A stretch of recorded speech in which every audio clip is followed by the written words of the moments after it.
2020 election is happening here. We are all going to witness this again in 2020. We don't want to blow this. We want to keep it going. The Todd Don Show is on the air. Here are Todd and Don. Listen, I hope you got your seatbelt on because it's going to get a little rocky here as we begin our show at 5:30. What do you mean? 5:36, we always begin with some of the top stories of the day, and we're so glad you chose to join us here on the Todd and Don Show. We're tickled.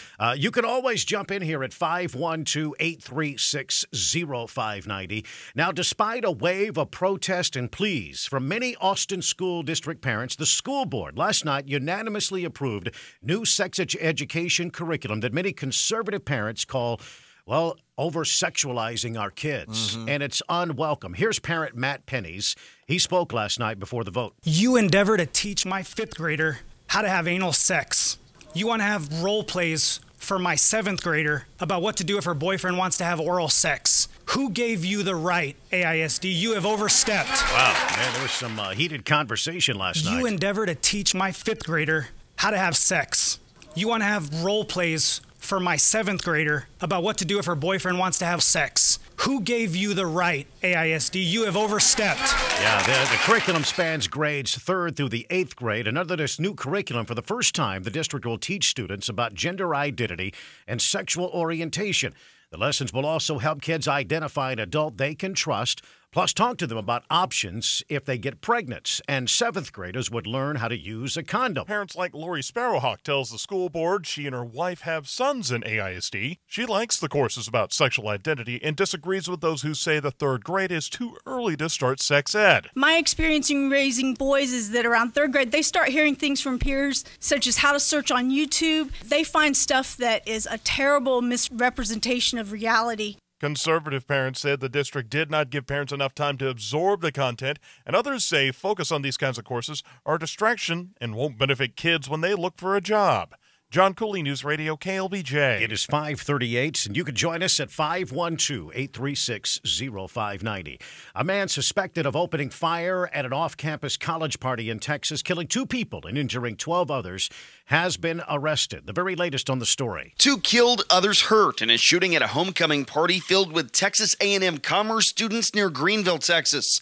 Hunt County Sheriff Randy Meeks says it's a rare occurrence in his rural county. During the past 24 hours, Hunt County has had a wake-up call to our small-town way of life, just like so many other communities have, small or large. Meeks describes the crime scene as horrifying. With victims' bloods inside and outside the building, different shoes lying inside and outside left behind by people fleeing the building to save their own lives. Authorities initially said witnesses weren't cooperative, but according to Meeks, a number of partygoers eventually came forward. We just kept pushing and pushing until people finally started coming forward. And once one person came forward with a little bit of information, then that led to another little bit of information. Investigators were led to an auto shop where 23-year-old Brandon Ray Gonzalez worked. He was arrested and charged with capital murder, but authorities still looking for a motive. And I asked that over the 200,000 people that viewed the Hunt County Crime Stoppers social media post and numerous people that called in tips to our tip line to keep that information coming to our investigators. Investigators believe one of the victims may have been targeted, but the other shots appear to be random. Many in the community left unsettled, including the alleged shooter's brother, who insists Gonzalez wasn't involved. Some of the guys that was with my brother that night know he was innocent. No, he didn't take no action in whatever went on in that party. Many unknowns, but police ensuring the public the man they believe to be responsible is behind bars. I'm Clayton Neville. It is 5:40, and Austin police begin enforcing the new camping restrictions, and city leaders are apparently working rapidly to identify options for housing the homeless, actually considering a variety of vacant hotels all across the city. They got people coming forward willing to sell their property to turn into some sort of homeless shelter. We get the story here from KXAN. It's an old bed and breakfast built in 1916. It's got 6 rooms available. It's just blocks from the Capitol, and it's right across the street from ACC's Rio Grande campus. Yet it's one of the for-sale hotel properties the city could look to buy and convert into homeless housing. We don't want anyone in our community camping or lying in public places. or being forced to do that because there's no other place for them to go. And as Austin looks to find housing for the city's homeless, We have people in the community that are stepping forward right now with properties that we might be able to consider buying that don't require a lot of rework to make available. Specifically, I'm talking about some hotels. KXAN obtained this email from interim real estate officer Alex Gale showing a list of hotels and motels for sale in Austin. The email was sent to then homeless strategy officer Lori Pampilo Harris, who's now a consultant on homeless issues. The properties are spread far and wide around Austin. The Red Roof Inn off I-35 has 142 rooms. Then there's the Quality Suites near 35 and Ben White in South Austin. It has a capacity of 51 rooms. We know there are at least 7 hotel properties in Austin that are for sale right now. A city spokesperson could only confirm that Austin is in negotiations for multiple hotel properties, but wouldn't go into further details. Kevin Clark, KXAN Investigator. Yeah, so we got the Capitol Garden Inn. That's in Del Valley that's for sale. The Red Roof Inn on the 8200 block of I-35. The Ace Motel on Maynard Road. You got the Mountain Star Lodge on Ranch Road 620. You got the Quality Suites. That's on St. Elmo Road. And then the Sleep Inn and Suites on Owen Tech Boulevard. Yeah. Those are just some of the, empty motel rooms that may be available and transformed into some sort of at least homeless shelter. Homes, not just shelter, homes, actually. One of which, by the way, is right across I-35 from us, right here at the radio station. Tech News, always brought to you by Nerds in a Flash. Check this out. Fox Tech reporter Tracy Carrasca talking about Apple and this deadline for an upgrade for you older Apple product users. Well, believe it or not, people are still using iPhone 5s, and even though they haven't been sold officially since 2013, but Apple putting out the warning saying that if you do not update your older iPhone or iPad, you could be, as you said, yes, kicked offline. No more browsing Safari, checking your internet, checking maps, any of those things. So you've got to update to the iOS 10.34. This, as I said, includes the 4S, some of the older generation iPads as well.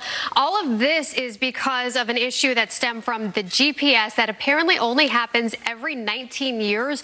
Very bizarre. Apparently it happened back in April, causing some of the devices to lose track of time. So make sure you get that update in before midnight, Sunday, November 3rd. There you go. Tracy Carrasca, Fox Business. Now, Mr. BlackBerry, you eventually going to upgrade? What's your deal, Mr. My phone has a hinge? I'm still trying to get the squeak out of the hinge. I know you One are. thing at a time. I understand. Yeah, don't overwhelm me. Now, with more on your money, here's business reporter Barbara Denny. Louis got down on one knee to propose to Tiffany. Louis Vuitton owner LVMH wants to buy the Tiffany jewelry chain. Its shares soared 30%. Space tourism company Virgin Galactic shares were higher on its first day. Sir Richard Branson founded it. We've had 15 years of developing Virgin Galactic to the stage where it's just put 5 people into space. Now it's wonderful to enable the public to come in and invest alongside us. You, too, can fly to the edge of space for a mere $250,000 a ticket. Boeing CEO getting set for testimony in Washington this morning, bracing for heat from Congress over the 737 MAX plane crashes, killing nearly 350 people. Those jets have been grounded since March. Popeyes announced chicken sandwiches will be back in stores this Sunday. They sold out last summer. On today's watch list, earnings from Pfizer and MasterCard, the latest on consumer confidence, and the Fed starts a 2-day meeting on the direction of interest rate. All right, we'll be watching that. Now, folks in California, they're talking a lot about the wildfires, forcing hundreds of thousands to evacuate. America's talking to Fox News. Californians are talking about Don, I got a call. There's a big accident in San Marcos. It's backing up traffic northbound 35. Ordering everyone to evacuate. I don't know if you saw that. Fire was so close. Okay. And at that time it was like 500 acres. Feels like the fire's over, but I know on the other he said between the Ocarina exit and Lockhart and Luling exit. started coming down the hill. Smoke came with it. Coming out of San Marcos on 35. because Yeah. it was very wearing on you. Do you see that right though, Don? Okay.